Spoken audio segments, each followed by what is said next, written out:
Hi, it's been a couple of weeks, hasn't it? I may have burnt out a little over Christmas. Welcome back to Omegon 2. Hope you're all well. Hope you enjoyed your Moistmas, Sithmas, Festivus, Christmas, or other holidays, no doubt. Today we're going to respond to a video, two videos in fact, that were shared via Twitter that obviously came from TikTok, from a TikTok user called 08.08.456. Talking about the nature of how unprotected sex with strangers could be bad and how this leads to a change in one's mentality. I remember years ago there was a "This is what a feminist looks like" placard many people wrote on, and one of them was, I believe, some kind of badge of honor concerning an STD. That was in 2015, it's nearly been 10 years. I like that humanity lives within a cycle, a predictable one, so I assume in 2034 this will resurface. Am I right to assume there's going to be another bloody Gamergate?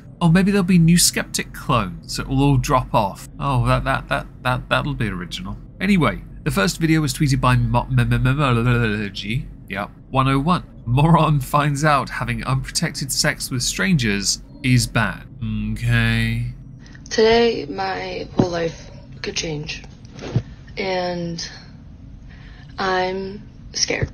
As we know this involves unprotected sex, it isn't too hard to work out what the fear comes from. Of course, many of us will sit back and just say, the more you effed around, the more you are now going to find out. Because it still works. It's a fine meme. Friday night, I started having a burning sensation whenever I peed.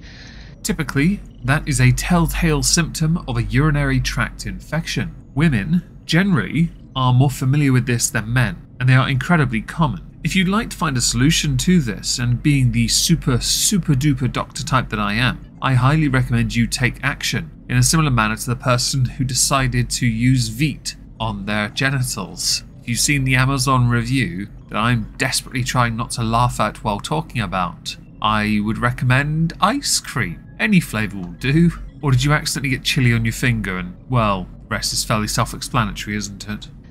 Was not pleasant. So Saturday I went to urgent care and they put me on medication for a UTI.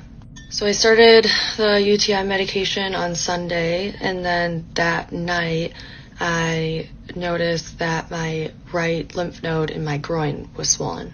Oh no, if only I could work out what it was that caused what it actually is, as opposed to a UTI. Of course, it still could be a UTI as well, but let's face it here, we've seen the tweet, we know exactly what this is. By Monday, the UTI meds still haven't kicked in. It still really hurt whenever I peed. So I called to make an appointment with my gyno. I'm so glad you're sharing this story with us, because we on the internet are not remotely dickheaded. No. We here are considering starting a GoFundMe to help you pay for a new vagina that was no doubt destroyed by somebody else anyway, and of course to replace your urinary tract, just to ensure a fresh start. Yes, that's what you need. Failing that, you might get lucky and you won't have to pay any bills, and your insurance premium won't go up if a giant meteor hits the planet quickly. And it's now Wednesday, my appointment's in like half an hour. This subject is very stigmatized, has a lot of shame. So a small part of me wants to say it's not necessarily a stigma, because that would imply there's something inherently bad with humanity judging other humans for making poor decisions. There's nothing wrong with it in the slightest. In fact, holding each other to a standard is okay from time to time. In this, and based on Memology's tweet, yes, we know you had unprotected sex, and are now experiencing the consequence of it in the form of a UTI with medication not fully kicking in yet to aid you in this burning sensation. I have it on good authority, if you want to cancel out a negative, use another negative. So maybe my earlier remark about chili may well distract you from the other burning sensation, or be less of a slag. In before someone gets really sensitive about that. I'm just joking, shut the fuck up. Around it, but then I noticed warts on my genitals. Very, very painful. Has anyone else now worked out what these sores, not witches' warts, are an indicator of? Now, you don't have to be an expert. In fact, WebMD could tell you exactly which one it is this delightful person has. And no, it's not from licking your lips too much. These last few days, I've just felt run down, icky, haven't had an appetite. I'm not surprised, because if you know that going to the restroom makes you feel painful downstairs, you're going to want to reduce your downstairs activity in the waste disposal department. I fully understand that. It is definitely, as you yourself have quite accurately put it, and it is a scientific unit of measure, icky. Uncomfortable. It hurts to walk. It hurts to sit. Everything hurts. I'm scared. I'm scared. When one is afraid of something born out of a poor decision, what you really want to do is take that honesty and present it to the internet as if the internet is going to show you compassion beyond a very unique wing of the internet that wants it to be real for you, not because they want you to suffer, but because they want you to become their champion for destigmatization. Is that a word? To destigmatize what it is, which you're now going to tell us what you think it is, and I'm pretty sure it is anyway. If it's herpes, I know it's not the end of the world. I'm about to go to my appointment now, so I will come back with an update. There is no known cure for genital herpes. You can reduce the outbreaks via daily antiviral medications. It also reduces the chance of you spreading it to others, which, if you do have it, obviously, one would want to consider their options for how they live their life to reduce the chances they're going to cause others to catch HSV, something which, much like with other STDs, you would not want to do. You really wouldn't, and it's not fair to do it to others anyway. And unless you possess something truly magical, which I doubt, I would highly recommend a new career for you. It involves a nun's habit and a convent, and a lot of repenting for your sins. I have herpes. If I want to have unprotected sex, I have to tell them. I don't know how this is going to affect my dating life. Because how it affects your dating life is the priority going forward? I would have thought, just from a completely logical stance, that dating should go on the back burner for the time being, so you can focus on helping yourself a bit, maybe finding a new hobby that involves less extracurricular activity in a bedroom, down an alleyway, in a car park, in a wooded area. Do I need to continue that list? And yes, I'm judging. I'm allowed to. I can't give birth vaginally if I have an outbreak.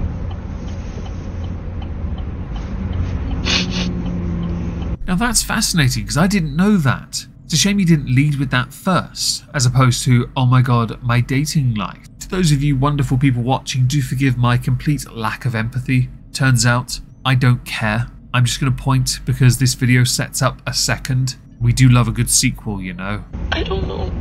I don't fucking know how I'm supposed to tell my parents this. Well, you could always WhatsApp them the TikTok. That'll do it. Of course, again, you've prioritized your dating as the very first thing you thought of over the inability to bear a child in the case of an outbreak, and of course the reaction from your parents. Of course, at the same time it can be argued they don't need to know. Depends which state you live in, I guess, which will determine how inbred you might be. It's also just painful, and I'm gonna have these outbreaks for the rest of my life.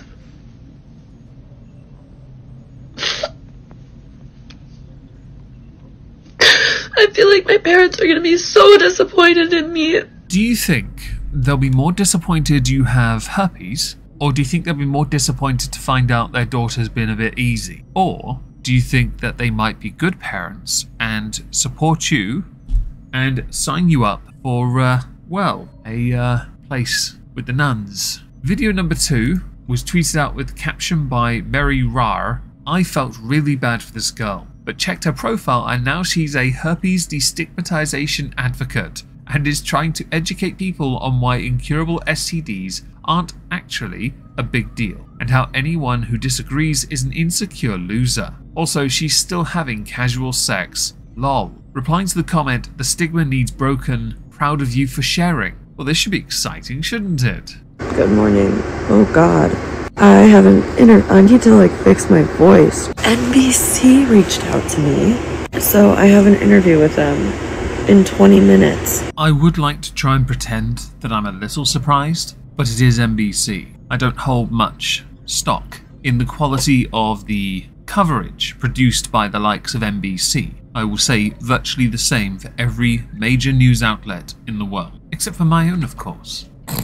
How the f did this happen? Well, when a mummy and daddy love each other very, very much, they make a bad decision. That bad decision brought you into this world. I feel like it's just going to be one of those things where throughout the day I'm going to be thinking, fuck, I should have said this or that, and it's just going to be replaying in my mind the whole day. I'm so nervous. I've gotten content collabs from pillow companies, which I'm not gonna do because it would not really make sense to be I have herpes, to man, I just got the best sleep of my life, dude, To be honest, I think you should. I think you should because money. You're already being typecast as one thing now on the internet. The court of public opinion thinks you're a slag. I'm not one of those people, by the way. I just think you've made a really bad decision and have yet to actually learn your lesson. I also believe you should take every opportunity when it arises. It's just a shame when every opportunity arises for myself, it's from some shady company I've never heard of, which is why you don't see paid sponsorship on my channels. I just feel like I have so much to say,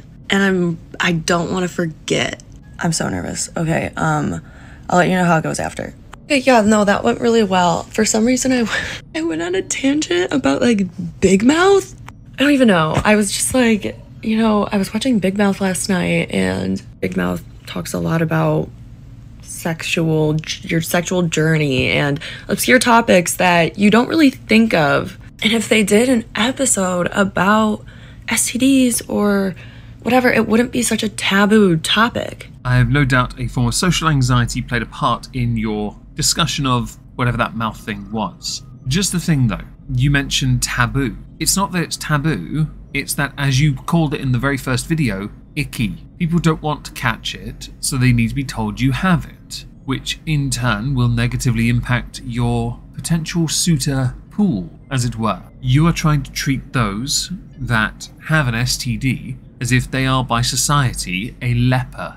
I hope for a day that if somebody has an STD or STI, that we can openly talk about it without feeling embarrassment or the fear of rejection. I do hope you are able to do that. You know, the fear of rejection, getting over it, because you're going to have to get used to it unless you find someone incredibly simp-like, somebody incredibly submissive who is willing to bow to you. Whether that is a suitable suitor for yourself, that is for you to decide. Well, yes, your options are going to be quite limited, so yes, definitely for you to decide. Anyway, I have to go tell my mom now, I think, about all of this. She doesn't quite know about TikTok. I see that worry about telling your parents went out the window then.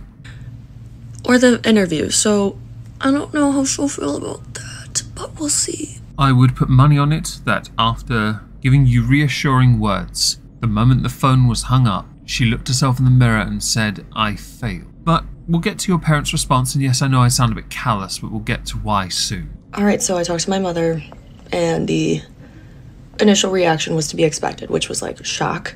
But then I was like, no, you have to see this, you have to read the comments.